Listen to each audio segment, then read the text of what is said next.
What's up, Vault Dwellers? Dan here, and today we're going to do something just a little bit different.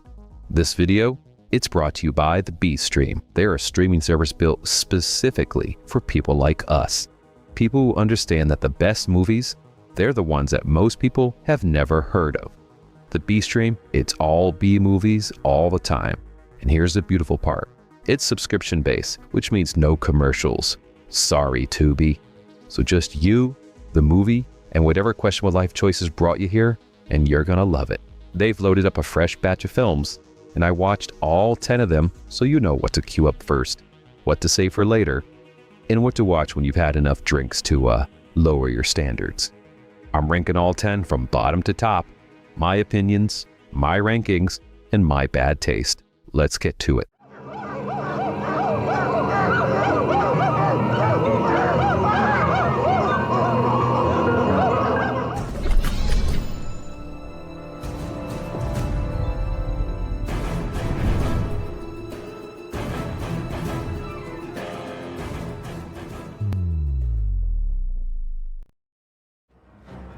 Crazy. Wait a minute!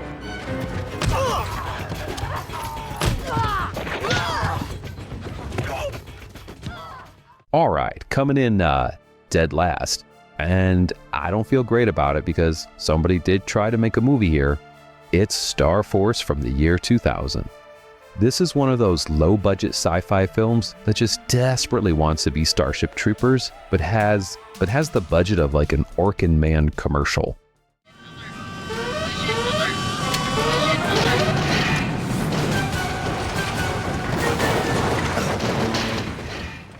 Michael Bergin from Baywatch, he stars as a pilot who crash lands on a penal colony planet and has to team up with Vernon Wells. Yeah, you remember him, right? Bennett from Commando. And they have to fight off a bunch of CGI bugs that look like they were animated on someone's home PC during a lunch break. And I actually mean that literally. These insects, they're like 12 inches tall, they scurry around like angry chihuahuas, and they have all the visual menace of a screensaver.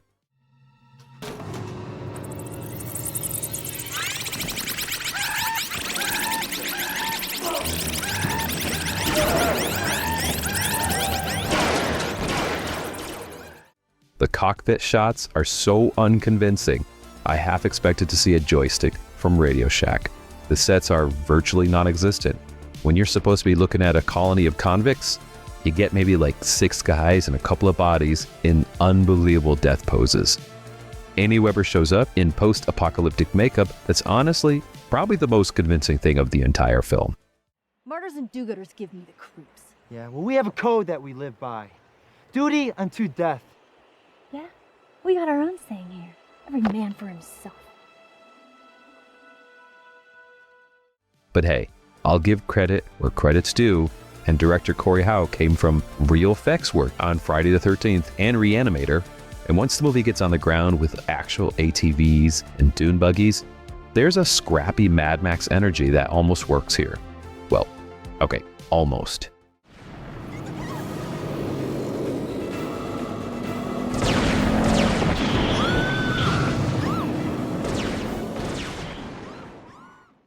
If you're a connoisseur of late 90s straight-to-video sci-fi cheese, and I know some of you really are, Starforce, it might scratch a very specific itch for you. Everyone else, well, you've been warned. Military Council offer our most humble thanks. In recognition of your devotion to duty, we are proud to bestow upon you the rank of Lieutenant First Class Starforce. What the fuck are you doing? Let me go, you pervert! That's the pot calling the kettle black. Your deviant desires can hardly be considered normal. Okay, so number 9, this is The Halfway House, back from 2004, and I'm gonna need to choose my words carefully here, because this movie has absolutely no interest in choosing its words carefully. Alright. A woman goes undercover at a Catholic halfway house for troubled girls to find her missing sister, only to discover that the nun running the place, which played by the great Mary Woronov, has used the Necronomicon to summon a demon who lives in the basement, and she's feeding girls to it. You're save you now. Oh, also the demon, it's going to father her child and help her destroy the male race. And I have brought forth a being that will father a new world, and I will be its mother. You mean? And the handyman, he's a total pervert. Plus the monster, it looks like it was built from a trash bag and pool noodles during a particularly unambitious arts and crafts session. Smile, you son of a bitch!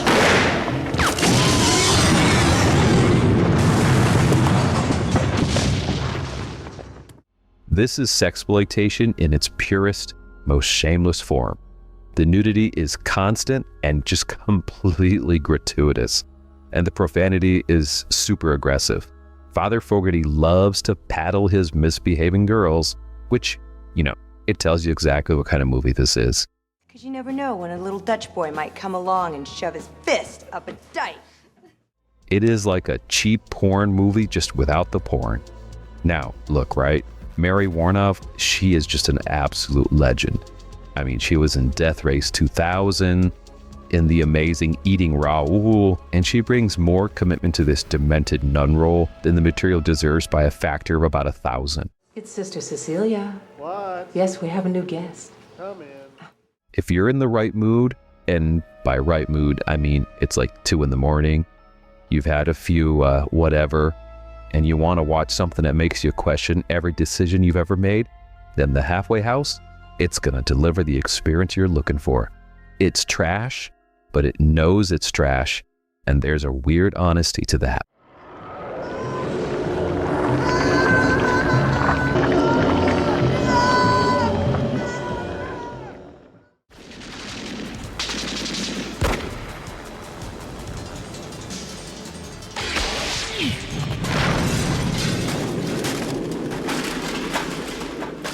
Number 8 is Do or Die from 1991, and this is an Andy Sidaris joint, which of course means we need to recalibrate our expectations to a very specific frequency.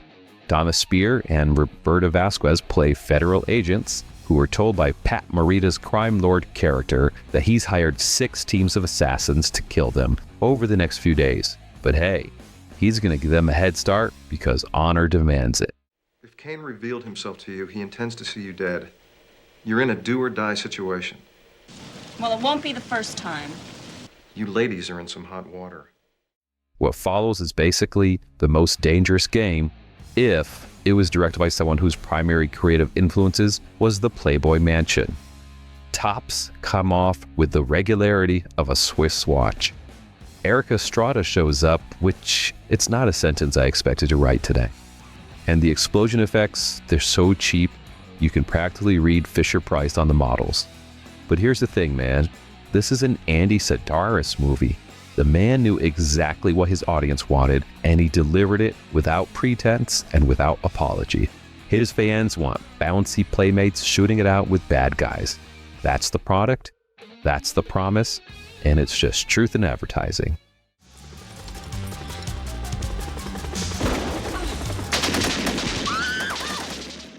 The problem is that Do or Die commits the cardinal sin of a Sidaris film. It's just kind of boring between the skin scenes. The plot feels like someone threw darts at an action movie cliché board. Pat Morita, I mean, he deserved better than this. The man was a legitimate actor, a closet intellectual, and here he's doing his Karate Kid accent as a generic Asian crime lord. It's kind of a bummer. I'm a sportsman, a hunter. I enjoy a good challenge. How about you? The film is a time capsule of early 90s straight-to-video excess. Just don't expect it to be good. Expect it to be exactly what it is. We get hazardous duty pay for this. I hope we live long enough to spend it. Then how did she end up with a rope tied tight around her neck? Or is that not how it goes? Number 7 brings us Tommy Battles the Silver Dragon, and that's from 2018. And this one, honestly, it's a little hard to describe. All right, so it's a micro-budget musical about a guy named Tommy who gets put on trial in his own mind for metaphorically killing his brother. The jury is sold. Their ears are shut. But we'll make an appeal. But this court is corrupt. We don't have a chance. The system is bad. And also it's about how dating in your 20s is terrible. There are courtroom sequences, underwater imagery, and songs that land somewhere between a concept album and just a strange hallucination. You're drunk. No, see, I'm not drunk. I'm as sharp as a knife. Just a couple of drinks, baby. Luc Chirac swings for the fences on this one. He wrote it, directed it, scored it, stars in it, which is either incredibly ambitious or just a vanity project depending on your generosity. I'm gonna stick somewhere in the middle on this. So there were these like long stretches where I just had no idea what was happening in this film. But the film opens up with an extended courtroom fantasy sequence that I'm gonna admit, it made me laugh out loud at how committed it was to its own strangeness. The slow decline was no fault of mine. The ending was written ages ago. But the middle section, it just drifts into generic bad relationship drama, and the thread sometimes gets lost. I'm always right. He's always right. Yes, dear, that's right. He's got a way with words. They fall right off his tongue. It's probably about 10 minutes too long and could use a sharper editorial hand. But you know what? In a world of safe, committee-approved content, I'll always have a soft spot for someone who maxes out their credit cards to make a deeply personal musical about existential dread and a sea dragon. You know, I mean, that takes guts. The B Stream is exactly where a film like this belongs, just waiting to be discovered by the right weirdo at 2:30 in the morning. I wake from my sleep with his blood on my hands. Just close your eyes. I'm by your side. It's just...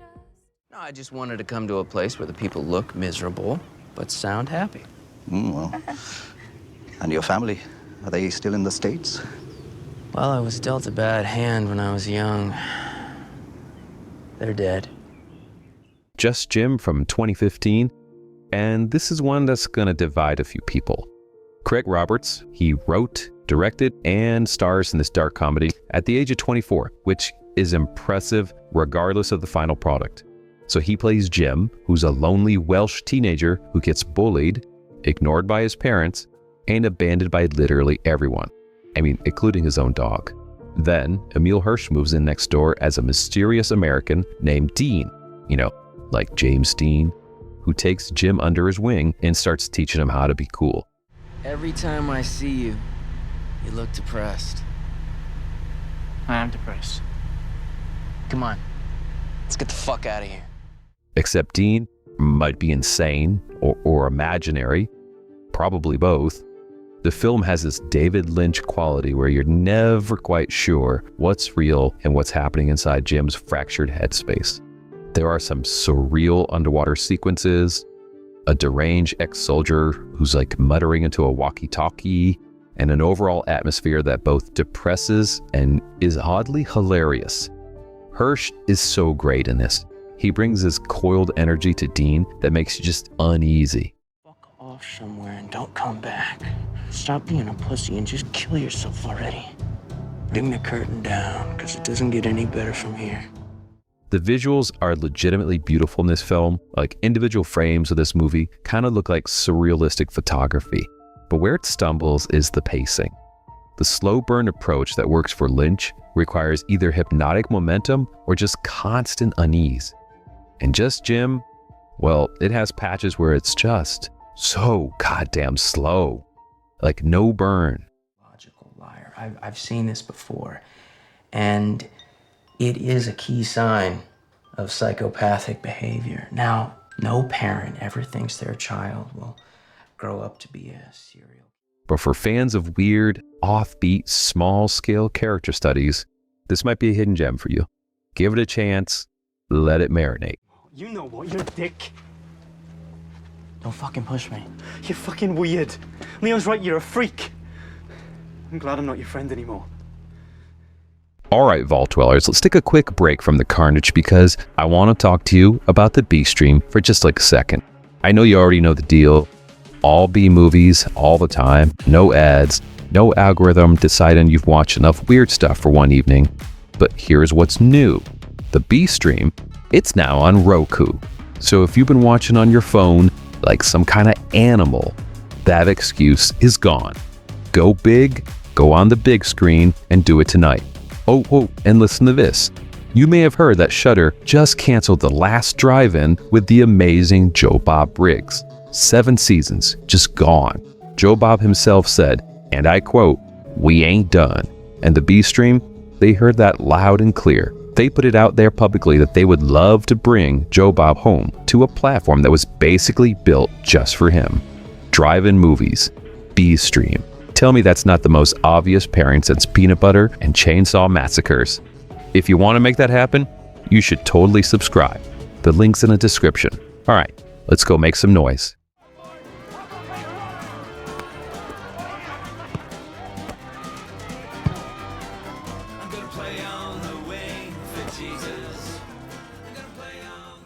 Number 5 is The Merger from 2018, and this is one that's gonna sneak up on you. It's an Australian comedy about a struggling small-town footy club that's about to fold until a local outcast has the controversial idea of recruiting refugees to fill out the team roster. There's just some people out there don't like what we're doing here. What are we doing here? We're rebuilding the footy club. This isn't a club, it's a joke, mate. If that sounds like the setup for a predictable sports underdog movie, well, it's a predictable sports underdog movie. The ragtag bunch of no-hoppers come together, the town learns to accept the newcomers, and hearts are warm. I mean, you know the playbook, right? Boys, the beers are on me! Hey! Don't go too hard. But The Merger executes the playbook with such warmth and specificity that the predictability becomes a feature, not a bug. The film is shot beautifully in Wagga Wagga. It's a real place in Australia, and it's not something I just made up. Let's go, Sultana. Ease up! John Howard gives a performance that's head and shoulders above everyone else in the cast as a grizzled, complicated man who does the right thing for complicated reasons. The humor is dry and distinctly Australian in a way that'll charm you even if you don't know a thing about Aussie rules football. Who is the best player today, Saeed? This is a very hard question. It was me, of course! And you know what? There's like this real sweetness to how it portrays its multicultural community without getting preachy. If you need a palate cleanser after 3 straight horror films on the B stream, this is your movie. It's actually truly enjoyable. This is you. I cannot believe. Saeed, this is Troy. Yes, Rooster Boy, I know who this man is. I read this book in detention center. Really? Yes. It's almost like she's Happy.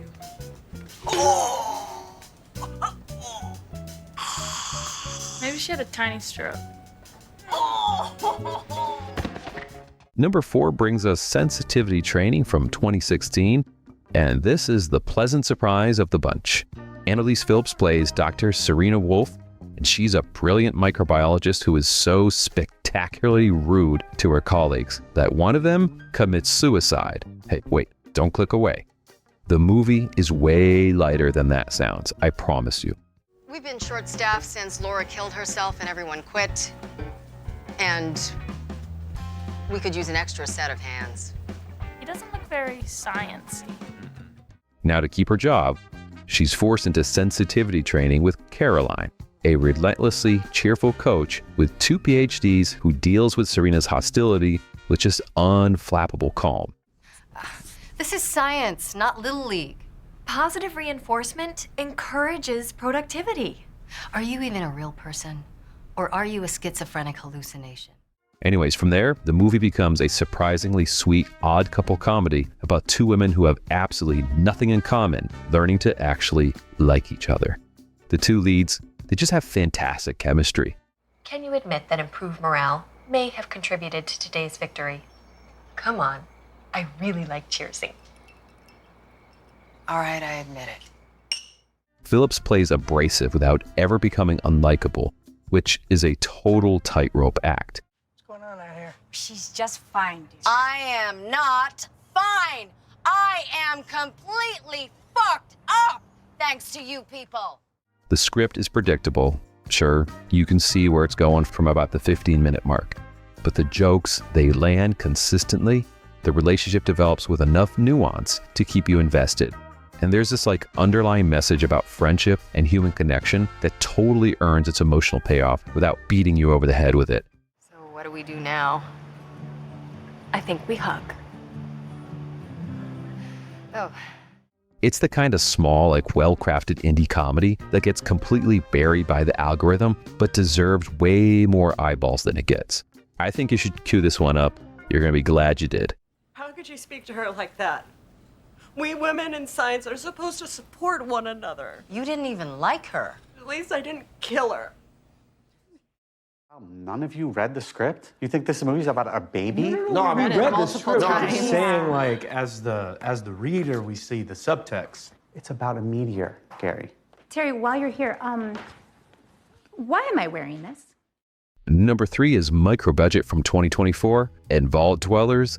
This movie was just made for this channel.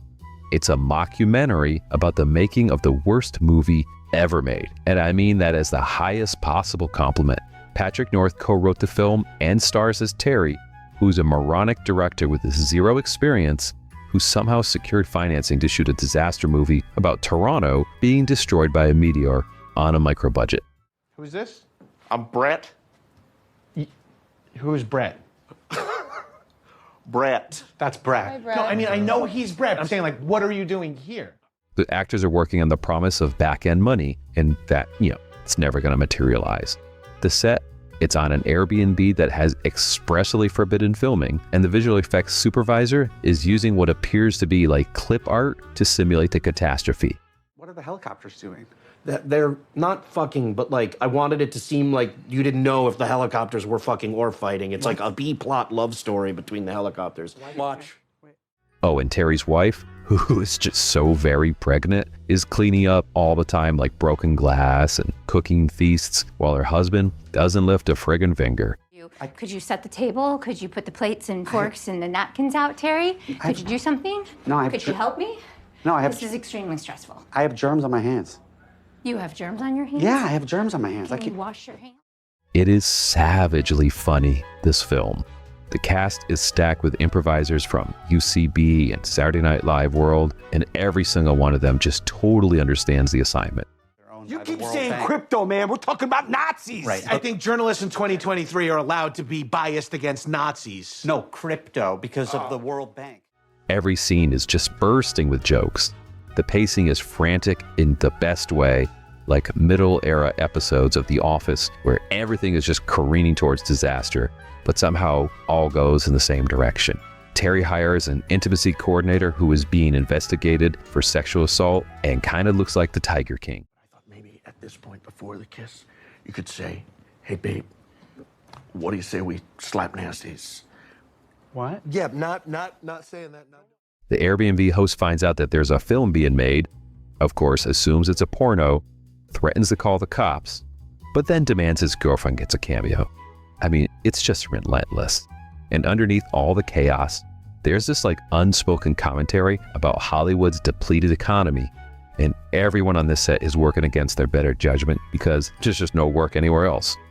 We need more comedies like this thing. No grand message, no attempt at perfection, just 89 minutes of people being stupid on purpose and committing fully to the bit.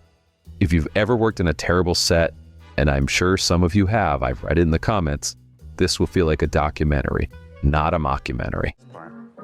This one is private, actually. This one is not supposed to be. What is this, Rick?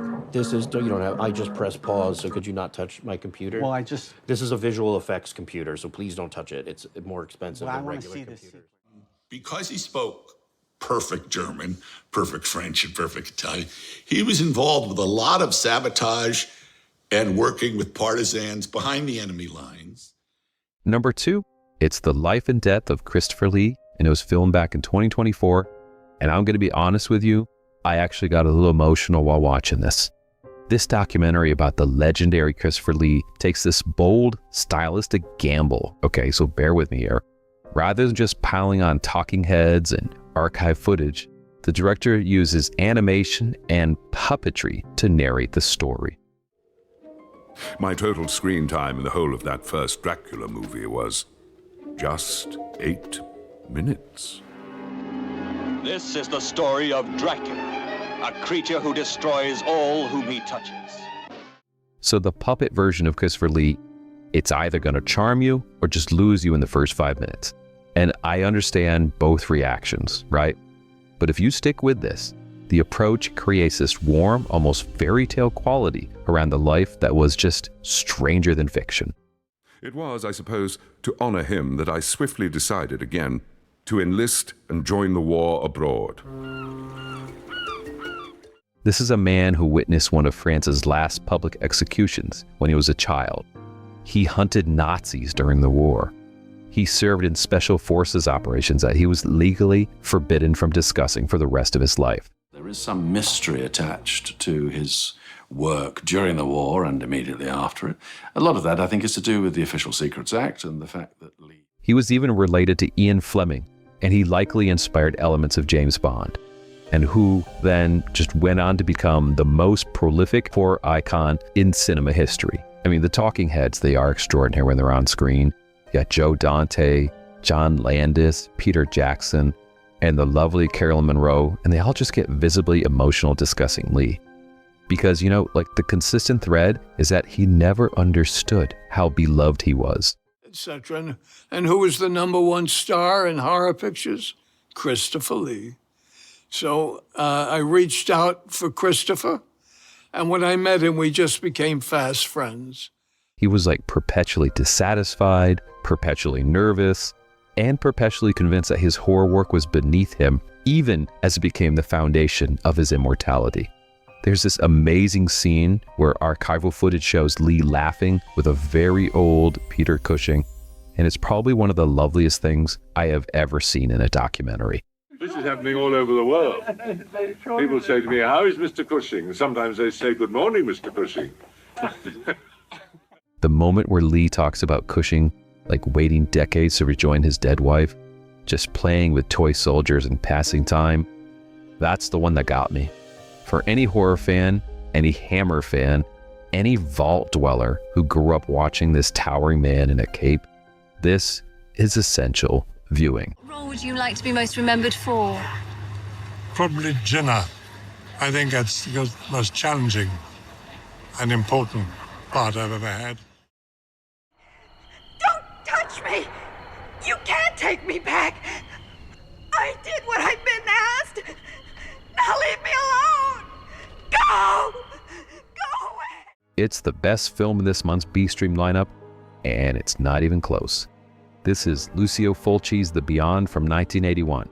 And if you know, well, you know. Catriona MacColl stars as a New Yorker who inherits an old hotel in Louisiana and decides to renovate it. But she doesn't realize the building sits directly on top of one of the 7 gateways to hell. The 7 gateways to hell. This house was constructed. And from there, Fulci does what Fulci does best.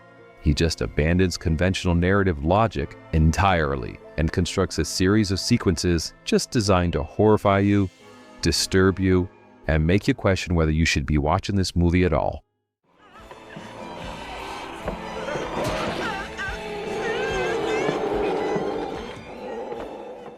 There's a man who gets his face dissolved by acid.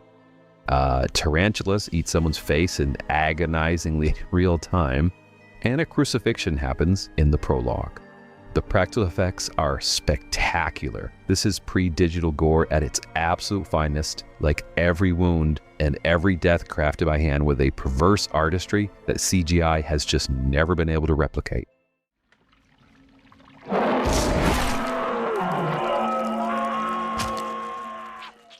Fulci himself freely admitted that this film has no logic and it's plotless. And you know what? He's right. But that's not a flaw here. It's the entire point of the film. This isn't a movie that wants to tell a story. It wants to create an atmosphere. And that atmosphere is just pure dread. Suffocating, beautiful dread. Don't let them get near me! I'm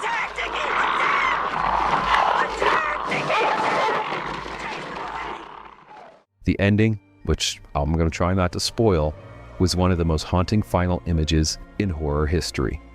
David Warbeck provides solid support as a doctor who can only hit a zombie in the head like every third shot. I totally counted. And McCall is wonderful as a woman who slowly realizes the rational explanations have left the building. Italian horror has always taken a backseat to American and British horror in the mainstream conversation. But even within Italian horror, Fulci tends to take a backseat to Argento. But The Beyond, it's a masterpiece, like full stop. It's the crown jewel of the B-Streams update, and if you haven't seen it, you're about to have one of the best horror experiences of your life. And if you have seen it, shit, you should go watch it again. It's totally better every time. Just trust me.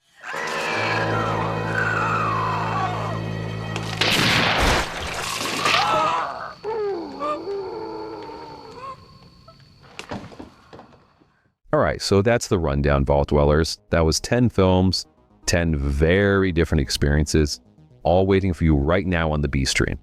That's a streaming library that understands its audience. And that audience is totally us. The B-Stream, it's subscription-based, so that means no commercials, no interruptions, just pure, unfiltered B-movie goodness delivered straight to your eyeballs. I'm going to drop the link in the description below. You should probably go check it out. I got a discount code for you. Tell them Dan sent you, and start with The Beyond first. You're never going to regret it. And before you go, maybe check out their other videos right here on the Vault. And as always, keep it weird, folks. I'll show you later. Porterhouse. Hold on. Hold on. Yeah. You had Didier. Oh, I talked to Mike already. We're just going to cut a hole in the ceiling, right? And we just kind of put the camera up there and mount it to a support beam. Cut hole? No, I can't do that. Why not? I don't own the house. I don't own.